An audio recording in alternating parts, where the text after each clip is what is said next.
You can lie to a chart. You can't lie to a monitor. The one over Bay 3 was screaming a flat, merciless note, the kind that doesn't care how expensive the suit is on the guy dying under it. Trauma Bay 3 was all white glare and hard edges, the air stinking of fresh blood cut with sanitizer. Dr. Evans had both hands in the mess, stitching the wrong thing, because panic makes smart people stupid. The VIP's chest twitched in ugly spasms. His lips went blue. A wet rattle climbed his throat. Someone yelled, "He's flatlining!" and the alarm stayed long and flat, like the room had decided we were already too late. The guard moved like he owned the oxygen. Big neck. Neat haircut. Suit jacket pushed back as his pistol came out low and smooth. The muzzle tracked past Evans, then found me when I stepped in. Not a warning. A decision. I didn't stare at the gun. I watched the guard's throat, the pulse jumping under skin, the jaw clench that said he was about to squeeze. My left hand found the hemostat in my pocket, out of habit. Click-clack, cold metal biting my fingers. Evans froze, eyes huge. The VIP jerked again, that last-ditch body reflex of a machine running out of fuel. No movie stuff, just wiring. I crossed the tile and drove my left elbow into the side of the guard's neck, right where the vagus nerve sits shallow and unforgiving. It was a dull, meaty thunk. I felt his breath snag like someone yanked a cord.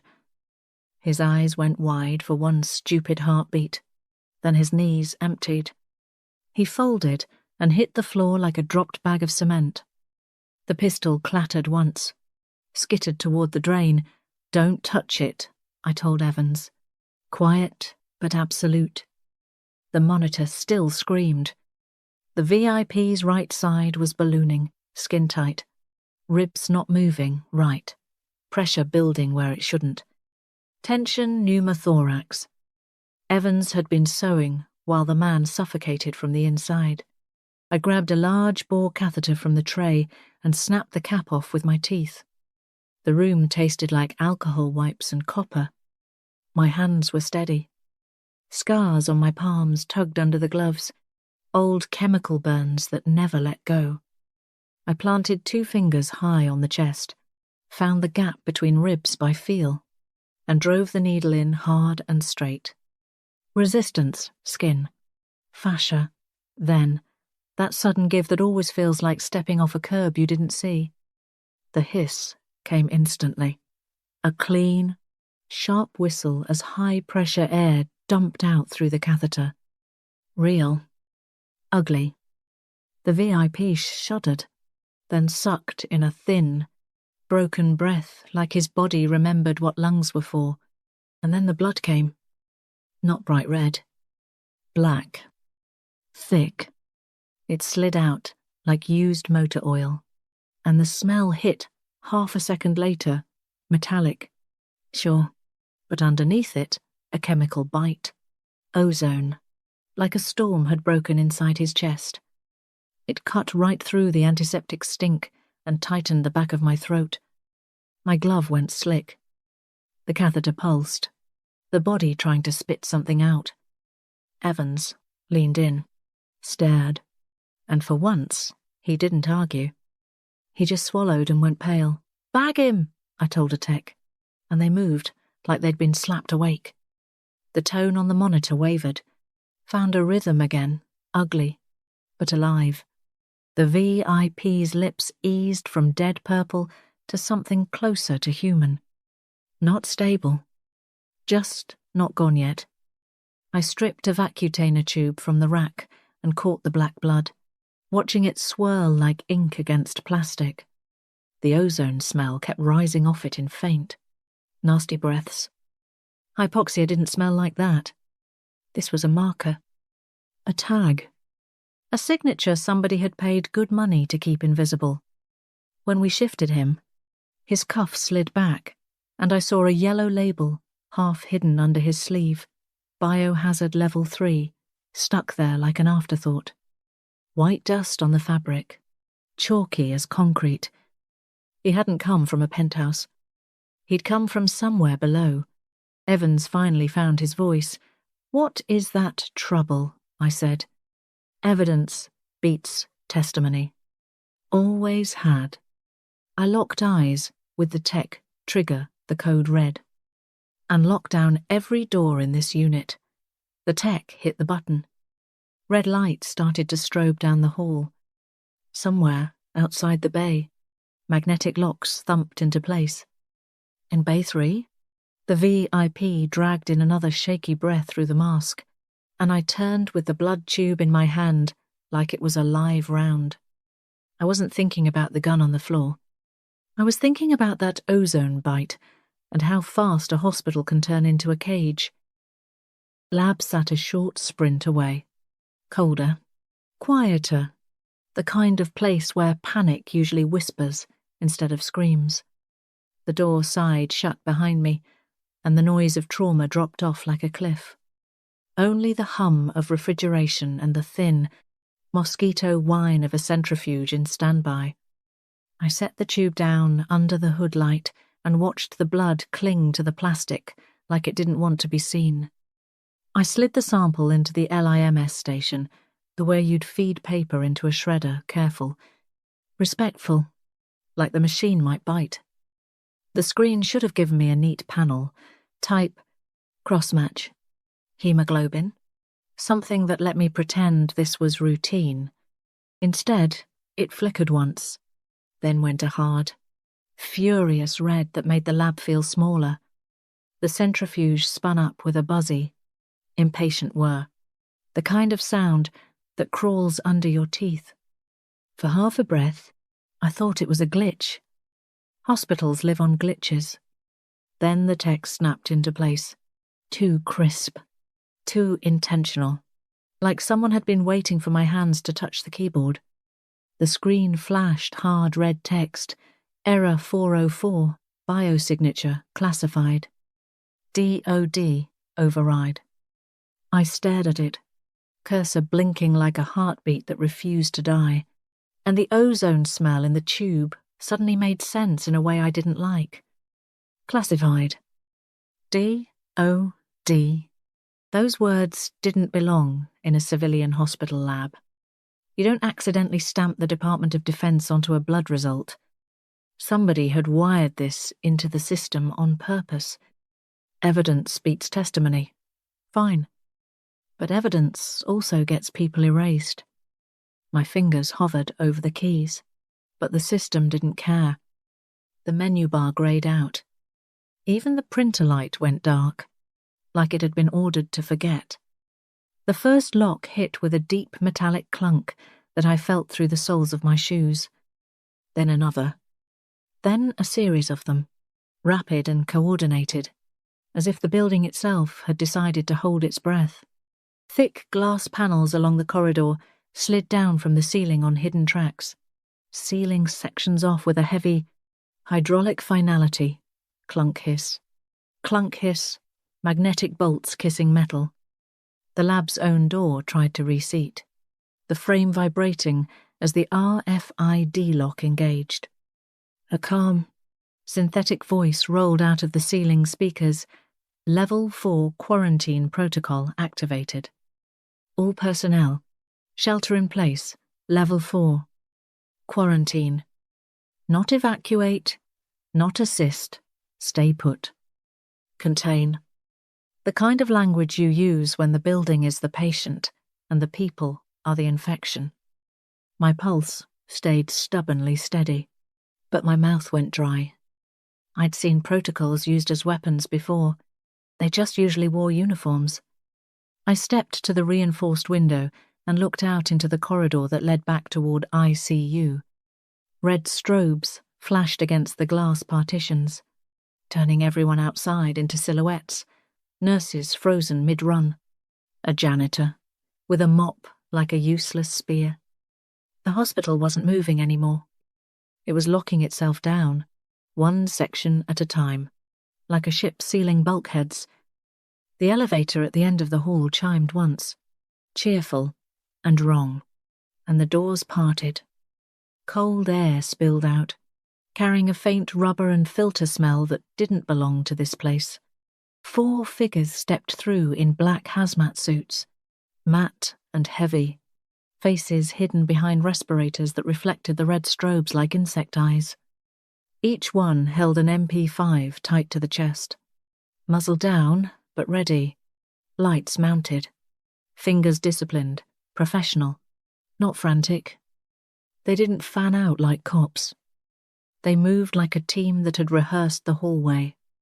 I watched their spacing, the way the second and third stayed half a step behind, covering angles even though no one was shooting yet. ROE. I thought, rules, limits. Until someone decided the limits were inconvenient, the blood tube warmed in my grip, slick under my glove, and for a second I hated how quiet the lab was, how it made every breath sound guilty. One of them tilted his head, visor turning toward the window where I stood. They didn't wave. They didn't call my name. They just raised their muzzles an inch, enough to tell me the story had changed. They weren't CDC. They were cleanup, and the hospital had just locked me in the same box with them. White smoke burped out of the ceiling vents and rolled down like the hospital had decided to spit on me. It wasn't cinematic. It was a razor. My eyes lit up, instant fire, like somebody dragged a dry blade across both corneas at once. Tears dumped out hard and hot. Not relief, just reflex. The red strobes turned into smeared stains. Every blink felt like sandpaper on raw meat. My lids stuck, then tore free. I gagged on the first breath and my throat locked. Then a cough ripped out of me and kept going, deep and ugly, while the air filled with that sharp CS bite that sits on the tongue like battery acid. Somewhere down the hall, glass partitions vibrated as magnetic locks, seated. Clunk. Hiss. The whole building sounded like it was sealing a coffin. The tube of black blood was still warm in my fist, slick under the glove, and even through all that chemical sting I could still catch a ghost of ozone off it, wrong and metallic, like a storm trapped in plastic. Beyond the glass, the hazmat team moved with soft, practice boots and respirators whispering. They didn't need to hurry. The building was doing the work for them. I needed air that didn't cut. I went by touch and memory, one hand on the counter so I didn't drift, fingers raking drawers I'd stocked 100 times. Gauze. Saline. Tape. My vision was useless past arm's length, just blocks of dark and light sliding around, so I worked by shape and sound. I found a blister pack of activated charcoal tablets from the crash cart and crushed them into wet gauze until it turned black and sticky. I pressed it over my nose and mouth and taped it tight. Breathing tasted like a campfire shoved into my face, but it stopped the coughing from turning into choking. The PA crackled, clipped and distorted through a mask mic, routed into the hospital system patient 0. Surrender for treatment. Calm voice. Clean words. That's how you know it's not help. Treatment, to them, meant containment. Disposal. I kept my shoulder to the wall and moved toward radiology, letting cooler air and familiar turns guide me. CS pooled in pockets, and every deep inhale punished my lungs again, tight chest. Hot needles. A cough that tried to tear something loose. The corridor outside was a blinking aquarium. Trapped staff behind glass. Hands up, mouths moving in silent panic. I couldn't read. Radiology's X-ray room felt like stepping into a bunker lead-lined, deadened. The kind of place that swallowed signals and made sound feel heavier. It wasn't magic. It was physics. Lead and shielding and a room built to stop invisible things from leaking out. Their FLIR wouldn't see through it worth a damn.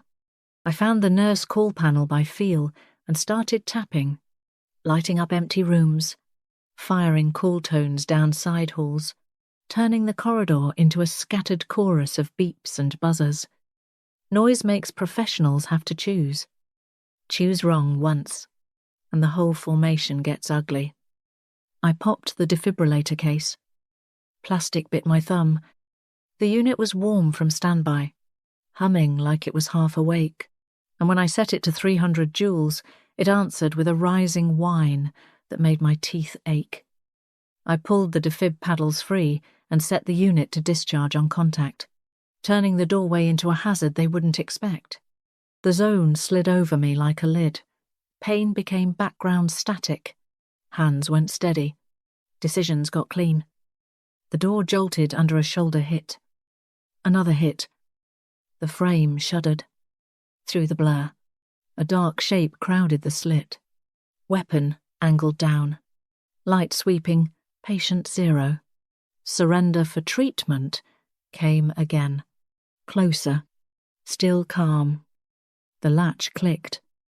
The door cracked open a hand's width. A gloved hand grabbed the frame. Just reflex. Just grip.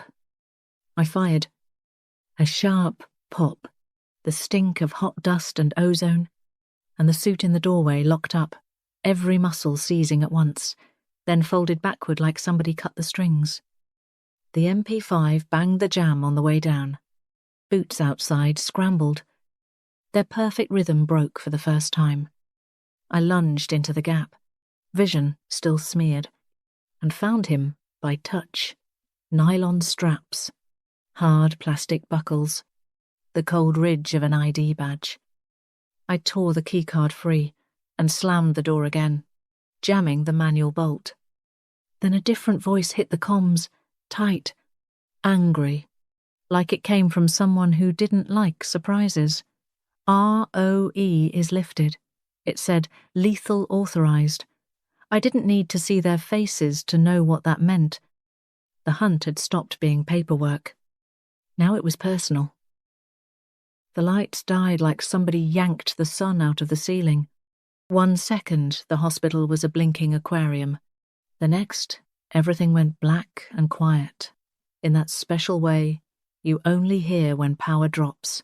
No chatter from vents. No cheerful beeps. Just the heavy hush of machines flipping to battery. Then the emergency LEDs kicked on. A dull red wash that made skin look bruised. Somewhere, overhead, magnets reseated with clunk hiss, like the building swallowing its own tongue. Somewhere close, glass is shattered. A burst of gunfire stuttered through the basement stairwell, short, disciplined pops, and a wet slap followed as something hit a wall. The blood bank already smelled cold and metallic. Tonight it smelled like iron and panic. I took the steps too fast. One hand on the rail because my vision was still wrecked from the CS. Everything beyond a few feet was blur and shadow. The keycard I'd ripped off the hazmat suit was slick in my palm. I swiped it at the basement door, and the lock gave a reluctant click. Inside, storage cages hung with bags and busted plastic bins.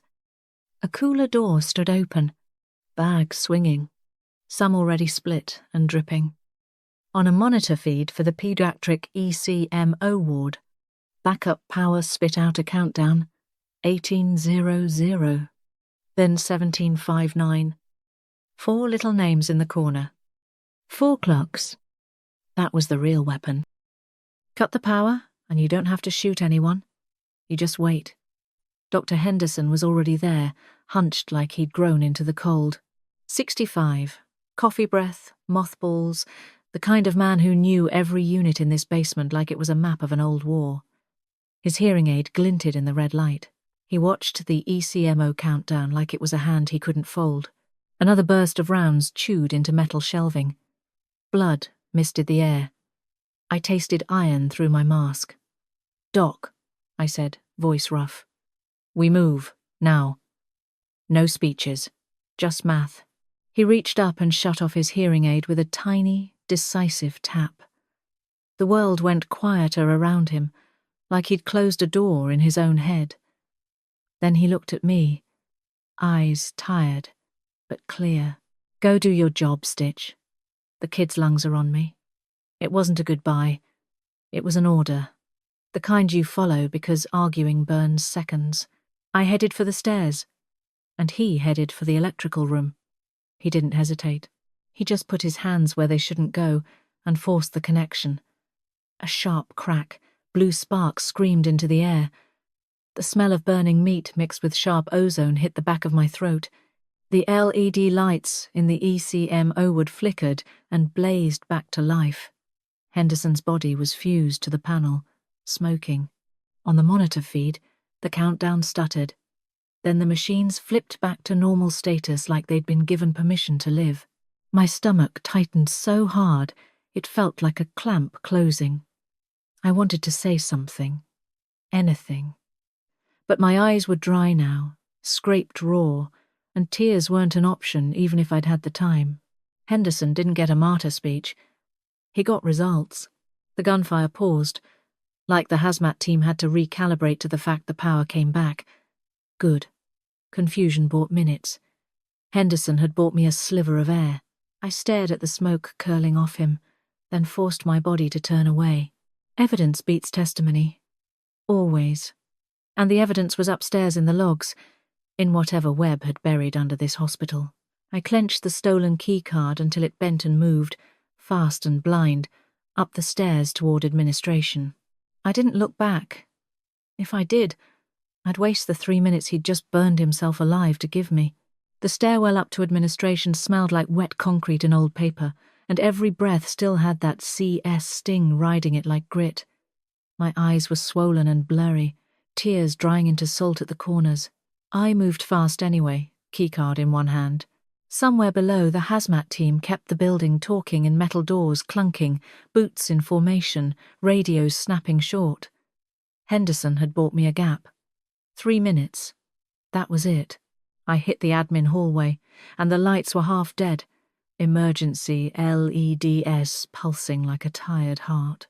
The office doors sat in a row, frosted glass, brass plaques, all the little lies hospitals tell about order. I shoulder-checked the first one. Locked. The second one opened on a squeal of hinges, and the stale air inside smelled like toner, dust, and somebody's forgotten lunch. A desktop tower sat under a desk like a fat black brick, still humming on backup power. The screen was dark. Password, protected. Of course. I dropped to my knees, hands working by habit, not hope. The tower's case screws fought me, slick under my gloves. My vision was a smear, so I went by feel. Latch tabs, cable shapes, the sharp edges that always bite. I popped the side panel and yanked the hard drive out, warm and vibrating, like a living thing that didn't want to be touched. No magic USB stick, no hack button, just hardware and time. I dragged a patient monitor onto the desk, one of the portable bedside units someone had parked here during a remodel, its screen already set up for vitals, green-blue lines, and a stubborn little heart icon. Months back, I'd jailbroken the thing out of boredom and spite, because admin liked locking doors and I liked having keys. I snapped open the back service port and ran a fibre line from the drive's adapter into the monitor's input. The tiny connectors seated with a crisp click you can feel more than hear. The monitor's fan kicked up, whirring like a stressed-out insect. The EKG trace fluttered, then the screen shifted. Rows, columns, ugly spreadsheet blocks crawling across a clinical display that wasn't built for accounting sins. The CS residue found me again. It seeped under the doorframe in thin, invisible fingers, and my lungs reacted like they remembered the razor. A cough tore out of me. Then another. Dry at first, then wet. The taste of pennies flooded my mouth.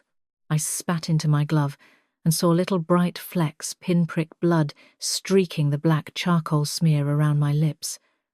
My throat burned. My eyes watered harder. The spreadsheet swam. I forced my focus down the screen, one trembling finger tracking the lines so I didn't lose my place. Bio waste logs. disposal manifests, department codes, weight entries that looked boring until you knew what boring was supposed to weigh. ICU, 50 kilos. Trauma, 120. OR, numbers that made sense if you'd ever hauled red bags to the dock at 3 a.m. Then I hit an entry that shouldn't exist. B3, not a wing, not a floor, not on any map they handed out at orientation. Just 3 characters in a column like a smirk. I scrolled, jaw clenched, chest tight from coughing. B3 kept repeating like a heartbeat that didn't belong. Each month showed the same 2 punches. Red bio waste, 200 kilos. Liquid nitrogen, 500 litres. Not a rounding error, not a spill. A steady appetite. You don't burn through 500 litres of liquid nitrogen in a normal hospital, unless you're running something cold enough to make breath fog and ethics freeze. I leaned closer until my eyes screamed, trying to read the vendor codes and pickup times. The monitor's green-blue glow flickered against my wet lashes. In the hall, boots hit the stairwell closer now, and a distant voice barked something clipped. I didn't have to see Webb to feel him in the numbers. He didn't hide in shadows. He hid in audits and invoices, in the quiet places nobody checks because checking costs money. I breathed through the charcoal mask, tasted blood, and let the math land. The base of the hospital. Under my feet. Under everybody's feet. A floor that wasn't on paper, because paper is what keeps you safe in court. 50 kilos from the ICU, I muttered, the truth pinning itself to the air. 200 kilos of red bio waste from B3. He hid it right under his own feet. Another cough hit, brutal, and for a second my vision went almost black around the edges. I yanked the fibre cable, stuffed the drive back into my bag, and wiped my mouth with the back of my wrist. The blood tasted like rust. The CS stung like punishment. The numbers stayed clear in my head anyway. B3, 200 kilos, 500 litres. That was the vector. That was the den. The hazmat team could have every hallway upstairs. I didn't need hallways anymore. I needed down. I needed the dead elevator shaft they kept pretending was maintenance. I listened to the boots outside, counted the spacing, and moved before the doorknob even turned. The access card got me through 2 doors that shouldn't have opened for anyone without a suit and a badge. After that, the hospital stopped pretending it knew me. I found the old service corridor by touch and memory paint. Flaking, pipes sweating, a smell of bleach that couldn't cover the chemical funk rising from below. The elevator labelled 4 was the one they joked about on day shift, the one always out for maintenance. Its doors were half-welded shut, a scar of old work orders and newer lies. I slipped into the gap, and the shaft breathed up at me. Cold metal, rust, and something sharp under it, like a freezer full of solvents. My eyes were still wrecked. Everything was a smear, every blink scraped. The CS hadn't let go. It just changed from fire to a constant ugly ache. I checked my shoulder where something had clipped me earlier, warm wetness under the fabric, not pouring, but enough to drain me slow. I didn't have minutes to be delicate. I dug into my kit and found the epinephrine auto-injector high dose, emergency use, the kind of thing you carry when you've watched people slide into shock and not come back. My hand shook as soon as I held it. Not fear, not really, more like my body admitting it was losing. I jammed it into my thigh and fired. The needle bit deep, a hard punch of pain that bloomed hot in the muscle. For a heartbeat nothing happened, and then my blood caught fire. My pulse slammed up into my ears, a hammering thud that crowded out every other sound. 160. I could feel it in my teeth. My fingers turned clumsy, fine motor control peeling away like wet tape. The world narrowed into a tunnel, edges going grey and useless, and the centre spot sharpened into a single dark line down the shaft. Adrenaline is a knife. It cuts both ways. It kept me moving, but it made me sloppy. I climbed anyway, boots scraping steel rungs, palms sliding on grimy metal, sweat cold on my spine. Halfway down, a voice rose from the darkness below, calm and close, like he'd been waiting with his back against the wall. A tactical light snapped on, a hard white cone that made my eyes scream. I saw him only in pieces. Black vest, gloved hands, the matte shape of an AR-15 angled up toward me. He stood in the only open space the shaft offered, blocking the drop like a plug. The barrel tracked my chest with the lazy patience of someone who'd done this a long time. He didn't need to rush. I was the one bleeding. I was the one blind. He gave me the line like it was policy, not threat. "Drop the weapon." My throat tried to answer and came up dry. Talking would cost breath I didn't have, and it would sound like begging. I let my right hand slide to the only tool that still made sense with shaking fingers, a surgical stapler, heavy and simple, built for panic hands in bright operating rooms. It wasn't a gun. It didn't need aim at distance. It needed contact and pressure. I kept my eyes on the center of that light and moved my body like my brain was a spotter and my muscles were just following old orders. He stepped forward, confident, trying to close me into his muzzle. That was his mistake. In the tunnel of my vision, he was the only thing that existed, and that made my decision easy. He dropped low, shoved off the rung, and slid into the blind angle under his light, where glare turned him into a silhouette. The world shook with my pulse. My hands were shaking hard enough to make the stapler chatter against my palm. I drove in close until I could feel the heat of his breath through his mask and the coarse weave of his collar under my knuckles. Then I fired 3 hard squeezes in a row. The sound was ugly and wet. Not dramatic, just final. He made a single choking noise, and his stance collapsed, knees loosening like the strings got cut. Blood ran hot against my glove, and the light wobbled, then dropped, rolling its beam across the shaft walls in panicked arcs. My stomach rolled hard, nausea rising with the epinephrine spike, and for a second the tunnel narrowed until it almost snapped shut. My calves cramped like they'd been wired to a car battery. I swallowed the bile, forced a breath, and kept my feet under me. I didn't watch him die like a movie. I watched his hands go slack and his eyes lose focus. My own body kept vibrating with epinephrine, useless energy with nowhere to go. I stepped over him, grabbed the access card from his vest by feel, and kept climbing down toward the sealed clean room door at the bottom, the air getting colder with every rung. Above me, the hospital groaned. Below me, B3 waited like it had been holding its breath for years. The clean room door at the bottom of the shaft wasn't like the ones upstairs. Up there, doors argued. This one didn't. It sat in the concrete like a tomb lid, carbon steel thick enough to make your teeth feel small.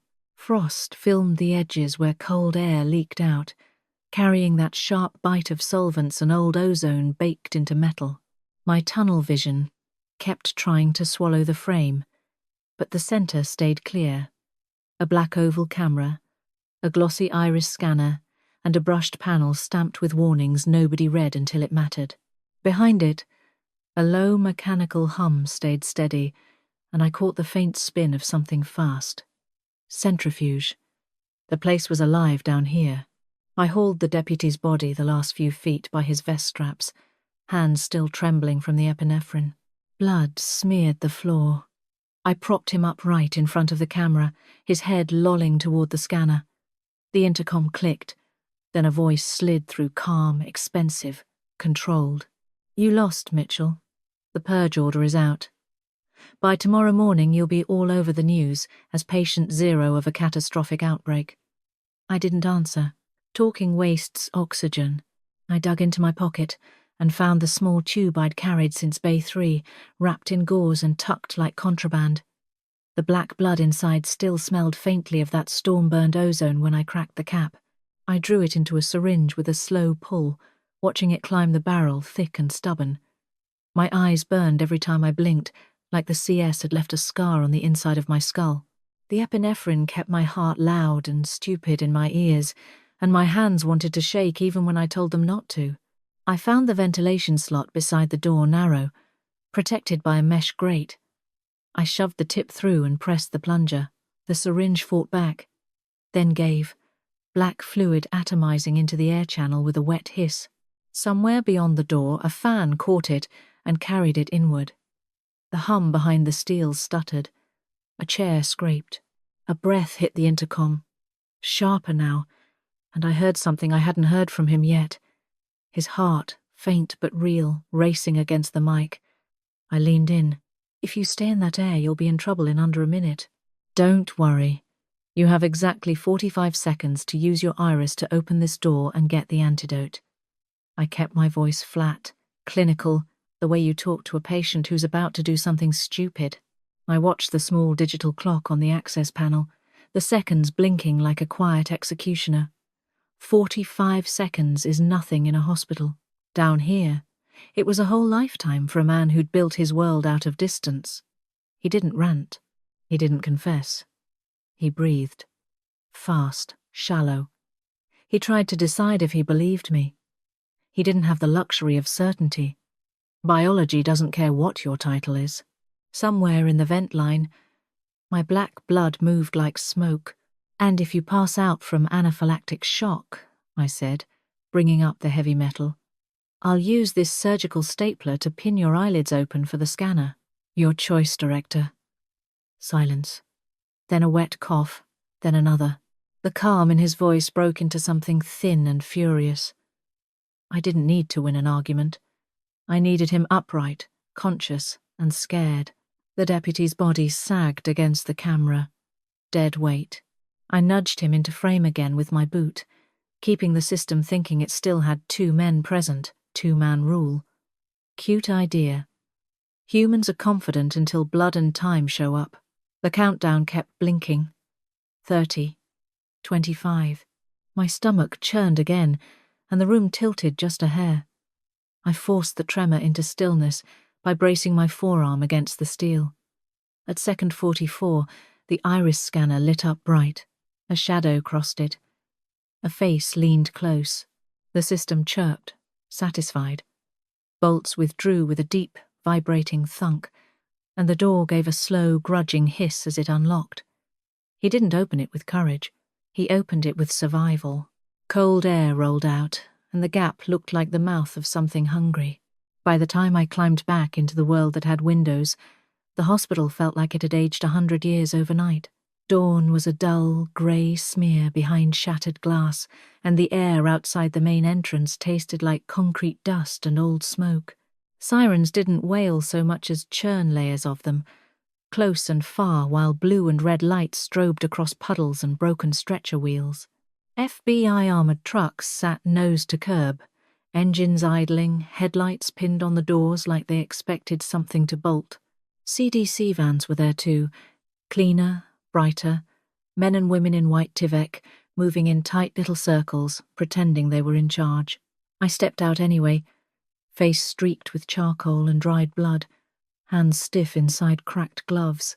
My eyes were still raw and watery, and the world kept swimming at the edges like it wanted to fade me out. In my pocket, the hemostat clicked once, then again. Click, clack. Behind me, the building kept making its own noises. Locks resetting, alarms dying down, the thin electronic chirp of a system trying to return to normal after it had tried to kill me. Somewhere inside, he was still breathing, which was its own kind of victory. Somewhere inside, Henderson wasn't. I didn't look for body bags. I could feel them, in the way my chest stayed tight, like a clamp that never quite released. The wind carried a damp, early morning chill, and the faint stink of sanitizer drifting out through broken doors, like the hospital was trying to scrub the night off its hands. Agents shouted, radios squawked, someone yelled my name and didn't get an answer. I wasn't a hero walking into applause. I was a contamination problem walking into a perimeter. The crowd at the line of tape stared at me like I was either a survivor or a weapon. Both were fine. 2 men in dark suits cut through the noise like they owned the air. No patches, no agency jackets. Just suits, clean shoes, and the kind of calm that doesn't come from training so much as authority. One of them held up a badge long enough for it to catch a strobe flash. Then it disappeared again like a card trick. He didn't ask if I was okay. He didn't ask what happened. He spoke like he was reading a receipt. "Good work, Dr. Mitchell. Webb's trash has been cleaned up. The Senate sends its regards. The words landed wrong, like a compliment given at a funeral. I said nothing. My tongue tasted like metal and old adrenaline. The other one stepped closer, close enough that I caught a clean aftershave under the rot of the night. He glanced at my hands, at the scars, and there was a flicker there, recognition maybe, or just inventory. Behind them, FBI guys were still setting up tripods and floodlights, acting like the truth belonged to whoever arrived with the most gear. These two didn't care about gear. They cared about containment. The second suit leaned in and lowered his voice, not out of kindness, but to keep the crowd from hearing the part that mattered. However, for the sake of national security, Dr. Sarah Mitchell has been officially confirmed dead from level 4 pathogen exposure. Get in the truck. A new black site needs your surgical skills. For a second, I waited for the punchline. There wasn't one. My name turned into paperwork in real time, dead, sealed, filed. The perimeter lights flashed over my face, and I realized nobody was going to argue for me. Not the CDC, not the FBI, not the hospital. I looked down at my badge-cheap plastic ER nurse under a name that wasn't fully mine anymore and let it slip from my fingers. It hit the puddle with a soft slap and floated face up for a second before the water turned it dull. They guided me toward an unmarked armored truck idling at the curb, its rear doors open like a throat. No cameras, no speeches. The inside smelled like rubber mats and cold steel. I climbed in under my own power because refusal was just theatre, and theatre gets you restrained. The door shut with a heavy, final clunk that made the morning feel farther away. Through the narrowing crack, I saw the hospital framed in flashing lights, and then nothing but dark. The last sound I heard before the world went quiet again was my own hemostat click-clack, keeping time for whatever came next. The truck swallowed sound the moment the doors clunked shut. No windows, no blue-red flashes, just dark steel and the low animal growl of an engine pulling away. Every pothole came up through the bench like a jab to the spine. Rubber mat under my boots. Cold metal wall at my shoulder. The kind of cramped box you build for cargo you don't trust to breathe. The air tasted like rubber and gun oil, recycled through a vent that never quite warmed. My eyes still felt sanded down from the CS, and the back of my throat stayed raw, like I'd been coughing on razor dust for an hour. The world in my head pulsed with that leftover burn, and the epinephrine hangover made my hands feel half a beat behind my thoughts. Across from me, 2 CIA suits sat strapped in. Faces clean, posture loose in that fake way guys get when they're armed and bored. One of them held my personal effects bag like it was already evidence. He unzipped it, one slow tug, and started stripping me down to inventory. Phone. Wallet. Keys.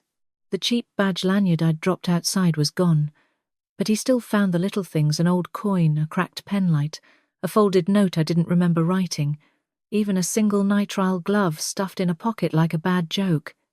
He didn't ask. He just took. Each item went into a separate pouch with a soft, practiced rustle, as if my life had become a set of components. My shoulder throbbed with each bounce of the truck. Something had nicked me earlier, maybe shrapnel, maybe a corner of steel, and it had been bleeding politely ever since. Polite bleeding is how you die later, when you finally sit down. I shifted in the dark and the fabric stuck, then peeled free with a wet tug that made me grit my teeth. The agent across from me watched my face instead of the wound. He wanted a reaction. I gave him none. I popped the latch on the truck's first aid kit with my thumb and dumped it into my lap. Gauze, alcohol wipes, a roll of tape, a suture packet sealed in plastic like candy. I could smell the iodine through the wrap, sharp and clean against the truck's stale air. My hemostat was still in my pocket. I fished it out and held it up in the dim, a tiny piece of honest steel. Nobody told me to stop. That's when you know you're not being arrested. You're being acquired. I tore the suture packet open with my teeth and spit the corner away. No lidocaine in the kit. Of course there wasn't. They didn't want me comfortable. They wanted me functional. I wiped the shoulder fast, not gentle, because gentle wastes time and doesn't change the pain anyway. The alcohol burned like a fresh insult and brought the whole wound into focus, a bright, nasty edge under my fingertips. I found the torn seam of skin by feel, slick and swollen, and threaded the needle through the driver's side of my own meat. The first puncture always surprises, even when you're ready for it. A sharp pinch, then a deeper pull as the barbed reality of it set in.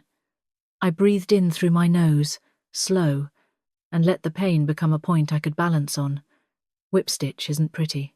It's fast. In out. In out. A zigzag that cinches tissue together like lacing a boot. Each pass dragged heat and nausea up my throat. The thread rasped as it slid. I could feel it saw through skin, then catch. My hands shook, fine tremor from adrenaline and fatigue, so I anchored my wrists against my knees and made my fingers obey. Outside the steel box, the city went by unseen, and I tried not to picture Henderson's smoke curling off that panel.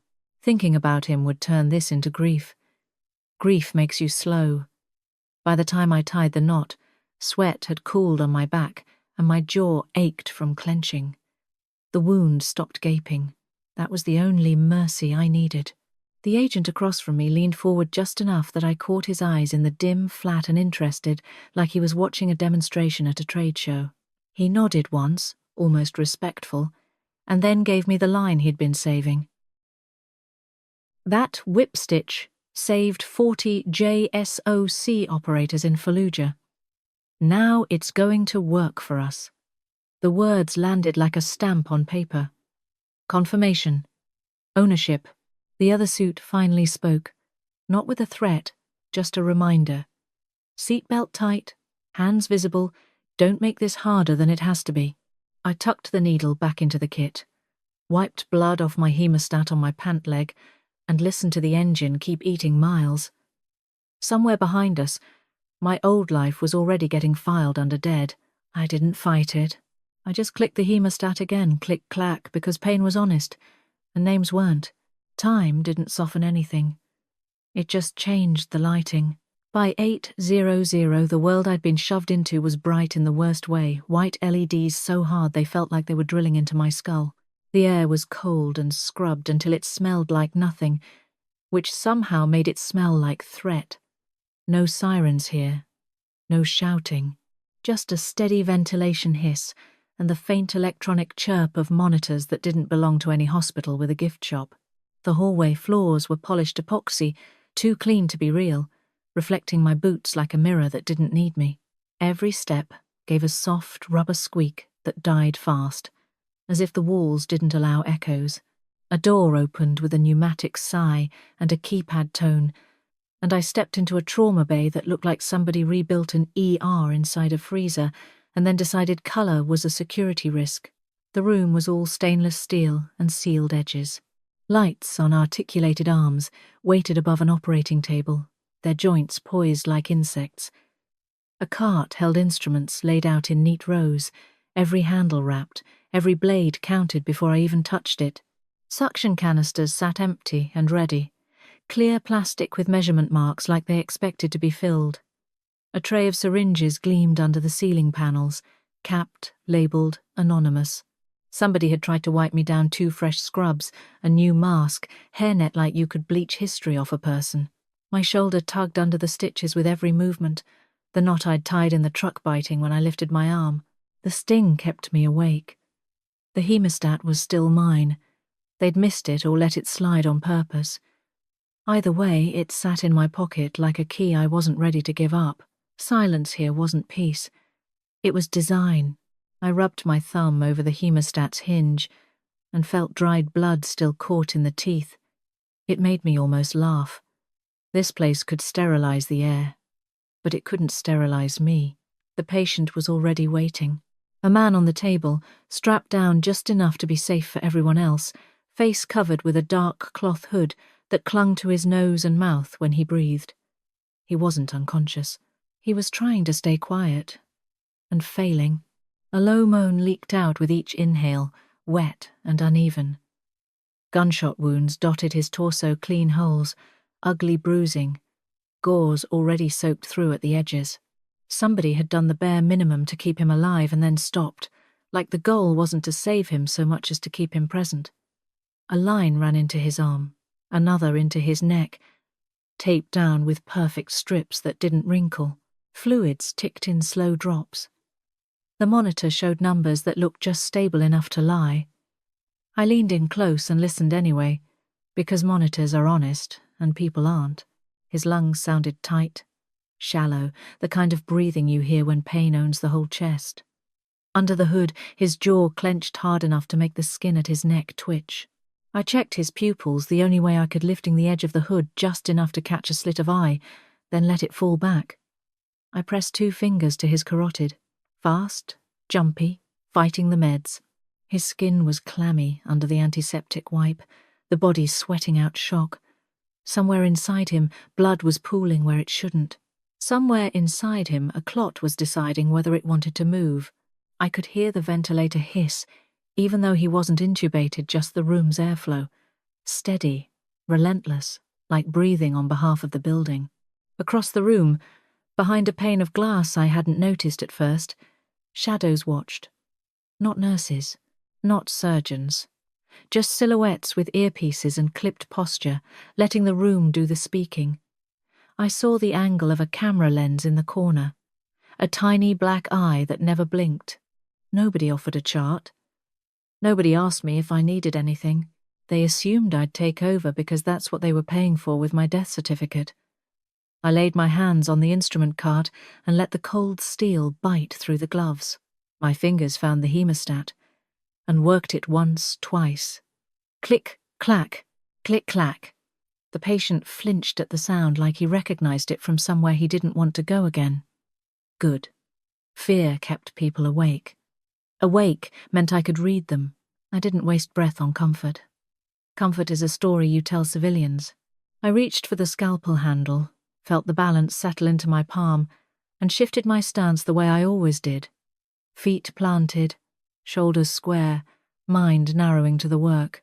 The tremor from the earlier adrenaline was gone now, burned off into something colder. I made my voice flat enough to belong in this place. Number 10 blade. Lights up. The surgical lamps flared on, white and brutal, turning the hooded face into a blank shape and the wounds into bright, wet targets. The watchers behind the glass didn't move. The ventilators kept hissing. The bay waited, sterile and hungry, and I stepped in like I'd never been anything else.